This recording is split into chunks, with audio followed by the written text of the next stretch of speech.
அனைவருக்கும் வணக்கம். இந்த பதிவில் எளிமையான முறையில் சுகப்பிரசவம் உண்டாக மந்திரம் மற்றும் மூலிகை பற்றி பார்க்க போகிறோம். என்ன கொடுமை! காலங்கள் மாறி மாறி சென்றாலும், விஞ்ஞானம் வளர்ந்து கொண்டு சென்றாலும் மனிதனின் உடலில் வளர்ச்சி இல்லை. மனிதன் உடல் பலகீனம் அடைந்து கொண்டுதான் வருகிறது. நம் உடல் பலகீனம் அடைவதற்கு காரணம் நம்மதான்.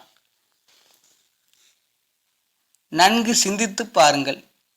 மனிதனுக்கு மட்டுமே பல பிரச்சனைகள் ஏற்படுகிறது. அதற்கு காரணம் போதிய உழைப்பும் தரமான உணவுகளும் இல்லை. மேலும் நம் முன்னோர்கள் கூறிய வழிகளிலிருந்து விலகி வந்துவிட்டோம். அந்த காலத்தில் முன்னோர்கள் உடலை உணர்ந்து செயல்பட்டார்கள். இந்த காலத்தில் நாம் சாப்பிடும் உணவை கூட மற்ற நபர்கள் கூறி சாப்பிட வேண்டிய நிலையாகிவிட்டது.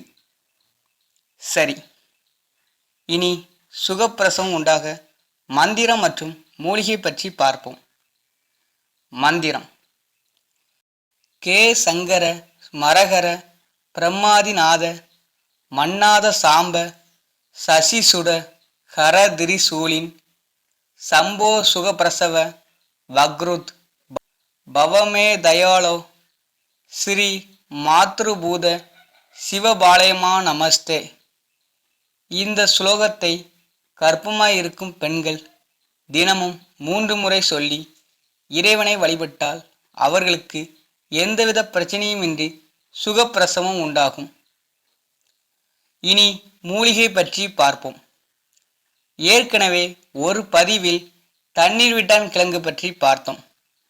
கர்ப்ப காலத்தில் பெண்கள் தண்ணீர் விட்டான் கிழங்கை பொடி செய்து பாலில் கலந்து சாப்பிட்டு வந்தால் உடல் வலுப்படும். குழந்தைகள் வலுவோடு எந்த பிரச்சனையும் இல்லாமல் நல்ல மூளை வளர்ச்சியுடன் பிறப்பார்கள். தண்ணீர் விட்டான் கிழங்கு சாப்பிடுவதனால் பிரசவம் சுகப்பிரசவமாக அமையும்.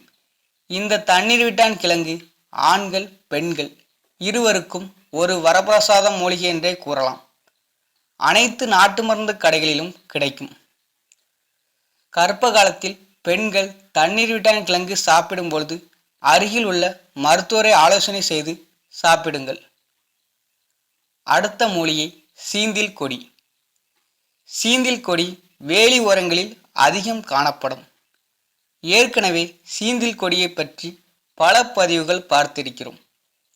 பிரசவத்தின் பொழுது சீந்தில் கொடியை தாயின் காலில் கட்டினால் தாயும் குழந்தையும் நலமோடு இருப்பார்கள். பிரசவம் சுகப்பிரசவமாக அமையும். இந்த மருத்துவம் நம் முன்னோர்கள் பயன்படுத்தியது.